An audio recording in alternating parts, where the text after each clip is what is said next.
नमस्कार दोस्तों, स्वागत है आपका इस वीडियो में। आज हम आइडियलिज्म का अर्थ, इतिहास और जीवन में इसके प्रभाव पर चर्चा करेंगे। ये वीडियो आपको यह समझने में मदद करेगा कि हमारी सोच और विचार कैसे वास्तविकता को आकार देते हैं। हम प्लेटो, बर्कली और कांट जैसे दार्शनिकों की बात करेंगे और जानेंगे कि कैसे पॉजिटिव सोच हमारी जिंदगी में बदलाव ला सकती है। आइए अब शुरुआत करते हैं। आइडियलिज्म एक दार्शनिक विचारधारा है जो यह मानती है कि वास्तविकता का मूल आधार हमारे विचार और चेतना में निहित है।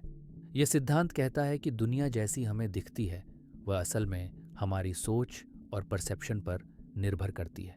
आसान भाषा में समझें तो मान लीजिए कि हम कोई सपना देखते हैं। जब हम सो रहे होते हैं तो हमें वह सपना एक वास्तविक दुनिया जैसा लगता है, लेकिन असल में वह पूरी दुनिया सिर्फ हमारे दिमाग में ही मौजूद होती है। आइडियलिज्म के अनुसार विचार और आत्मा ही असली सत्य है।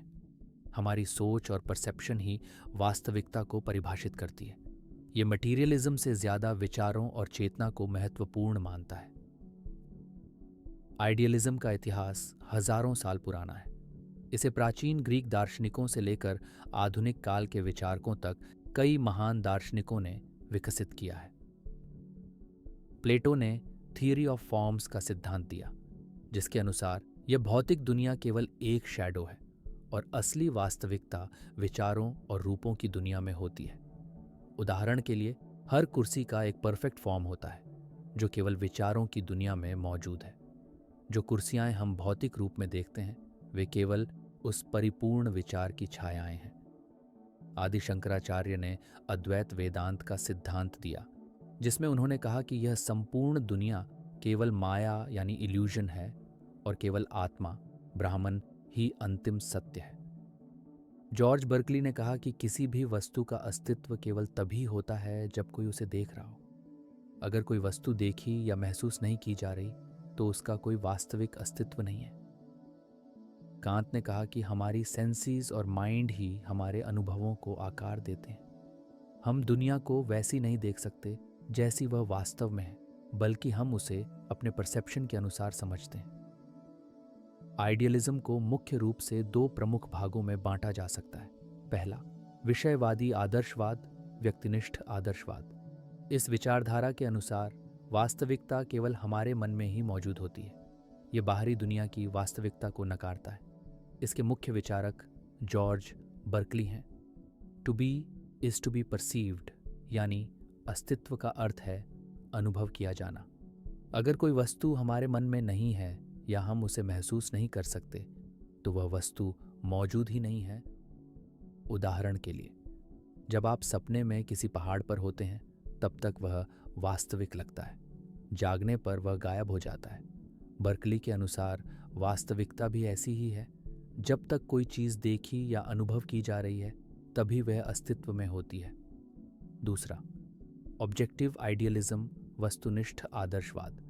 इस विचारधारा के अनुसार वास्तविकता केवल हमारे दिमाग में ही नहीं बल्कि एक हायर कॉन्शियसनेस में भी मौजूद होती है। इसके मुख्य विचारक प्लेटो और इमैनुएल कांट हैं। प्लेटो ने कहा कि इस भौतिक दुनिया से परे एक विचारों की दुनिया है। कांट ने कहा कि हमारी इंद्रियां केवल बाहरी दुनिया का एक सीमित अनुभव देती हैं। अब बात करते हैं आइडियलिज्म और मटीरियलिज्म में। आइडियलिज्म यानी आदर्शवाद मानता है कि विचार, आत्मा और चेतना ही वास्तविकता के मूल तत्व हैं।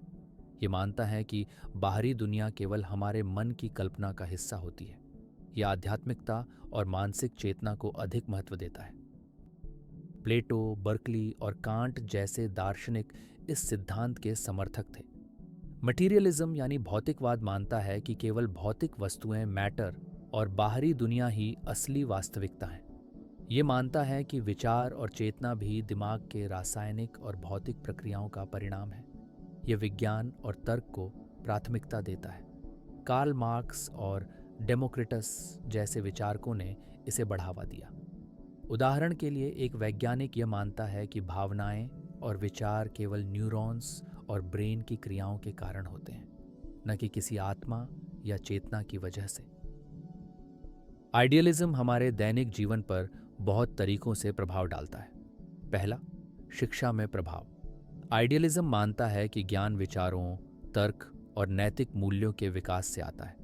इसलिए कई शिक्षण पद्धतियां छात्रों को सोचने, कल्पना करने और नैतिक रूप से विकसित होने पर जोर देती है। दूसरा, नैतिकता पर प्रभाव। आइडियलिज्म सिखाता है कि सही और गलत का निर्धारण हमारे विचारों और आत्मा से आता है। जब कोई व्यक्ति सच बोलने का फैसला करता है, भले ही इससे उसे नुकसान हो, तो यह आइडियलिज्म की नैतिक सोच को दर्शाता है। तीसरा, आध्यात्मिकता पर प्रभाव।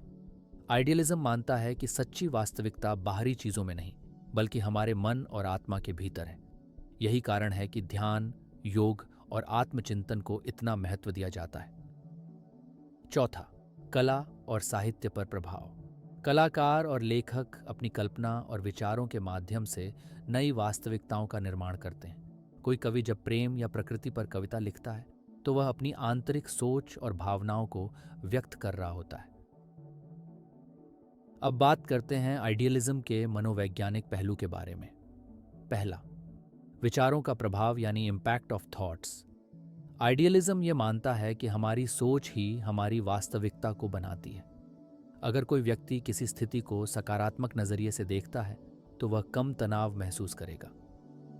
दूसरा, आत्म सुझाव यानी सेल्फ सजेशन। हमारे विश्वास और आत्म सुझाव हमारे व्यवहार को प्रभावित करते हैं। किसी परीक्षा से पहले अगर एक छात्र खुद से कहे कि मैं यह कर सकता हूं, तो उसका प्रदर्शन बेहतर होगा। तीसरा, आत्म जागरूकता यानी सेल्फ अवेयरनेस। आइडियलिज्म आंतरिक शांति के लिए ध्यान और आत्मविश्लेषण के महत्व पर बल देता है। जब कोई व्यक्ति ध्यान करता है, तो वह अपनी आंतरिक दुनिया से जुड़कर वास्तविक शांति महसूस करता है। चौथा, रचनात्मकता यानी क्रिएटिविटी। महान वैज्ञानिक और कलाकार पहले अपनी कल्पना में नई चीजों की रचना करते हैं और फिर उसे हकीकत में बदलते हैं। अब बात करते हैं आइडियलिज्म के लाभ और चुनौतियां के बारे में। Benefits of idealism. आइडियलिज्म हमें नैतिकता पर आधारित जीवन जीने की प्रेरणा देता है। ईमानदारी, करुणा और सत्य का पालन करने वाले लोग समाज में अधिक सम्मान पाते हैं। आइडियलिज्म कल्पना को बढ़ावा देता है। आइंस्टीन का सापेक्षता का सिद्धांत पहले एक मानसिक प्रयोग के रूप में आया था। ध्यान और सकारात्मक सोच जैसी चीजें इसी से प्रेरित हैं। कोई व्यक्ति अपने विचारों को नियंत्रित करके आत्मविकास कर सकता है। महात्मा गांधी का अहिंसा सिद्धांत आइडियलिज्म पर आधारित था। Challenges of idealism. आइडियलिज्म कभी-कभी वास्तविकता से कटा हुआ प्रतीत होता है। केवल नैतिकता की बात करने से किसी की आर्थिक समस्याएं हल नहीं होती। यदि कोई व्यक्ति केवल आदर्शवादी सोच में खोया रहे, तो वह व्यावहारिक दुनिया की कठिनाइयों को नजरअंदाज कर सकता है। आइडियलिज्म समाज में सकारात्मक बदलाव लाने का प्रयास करता है, लेकिन यह बदलाव धीरे धीरे आता है। हम आइडियलिज्म से सीख जीवन में लागू कर सकते हैं। पहला, सकारात्मक सोच यानी पॉजिटिव थिंकिंग। समस्या का समाधान ढूंढते समय यह चुनौती मुझे कुछ नया सिखाएगी, जैसा सकारात्मक दृष्टिकोण अपनाएं। दूसरा, आत्मचिंतन यानी सेल्फ रिफ्लेक्शन। हर दिन कुछ मिनट अपने दिन के कार्यों पर विचार करें, ताकि आप अपनी गलतियों से सीख सकें। तीसरा, उच्च नैतिक आदर्श यानी हाई मॉरल स्टैंडर्ड्स। जीवन में सफलता का वास्तविक मापदंड धन या प्रसिद्धि नहीं, बल्कि सच्चाई, ईमानदारी और करुणा है। चौथा, रचनात्मकता यानी क्रिएटिविटी। अपनी कल्पना शक्ति को सशक्त बनाएं और नए विचारों को अपनाएं। अपने सपनों को व्यावहारिक रूप में बदलने के लिए योजना बनाएं। पांचवा, समाज में योगदान। समाज में बदलाव लाने के लिए स्वेच्छा से काम करना, गरीबों की मदद करना और दूसरों को प्रेरित करना आइडियलिज्म का पालन करने का एक तरीका है। आइडियलिज्म एक गहरी दार्शनिक विचारधारा है, जो हमें जीवन को एक हायर पर्सपेक्टिव से देखने के लिए प्रेरित करती है। इसने न केवल दर्शन शास्त्र को आकार दिया है, बल्कि हमारे मानसिक, नैतिक और सामाजिक दृष्टिकोणों को भी प्रभावित किया है। आइडियलिज्म के सिद्धांतों से हमें यह समझने को मिलता है कि वास्तविकता केवल भौतिक दुनिया में नहीं, बल्कि हमारे विचारों में भी बसी होती है। यह हमें अपने आंतरिक संसार को बेहतर बनाने, सकारात्मक सोच को अपनाने और नैतिक आदर्शों को जीवित रखने का मार्ग दिखाता है। हालांकि आइडियलिज्म के कुछ पहलू अव्यावहारिक हो सकते हैं, लेकिन अगर हम इसका संतुलित रूप अपनाते हैं तो यह हमारे जीवन को एक नई दिशा और उद्देश्य दे सकता है। हमें केवल आदर्शों के पीछे नहीं दौड़ना चाहिए, बल्कि उन्हें व्यावहारिक जीवन में लागू करने की कोशिश करनी चाहिए। आखिरकार आइडियलिज्म हमें यह सिखाता है कि हम अपनी सोच, विश्वास और प्रयासों से अपने जीवन को बेहतर बना सकते हैं और समाज में सकारात्मक बदलाव ला सकते हैं। अगर आपको यह वीडियो पसंद आया हो तो कृपया लाइक और सब्सक्राइब करना न भूलें। अपने विचार और सवाल नीचे कमेंट्स में शेयर करें। धन्यवाद और अगले वीडियो में मिलते हैं।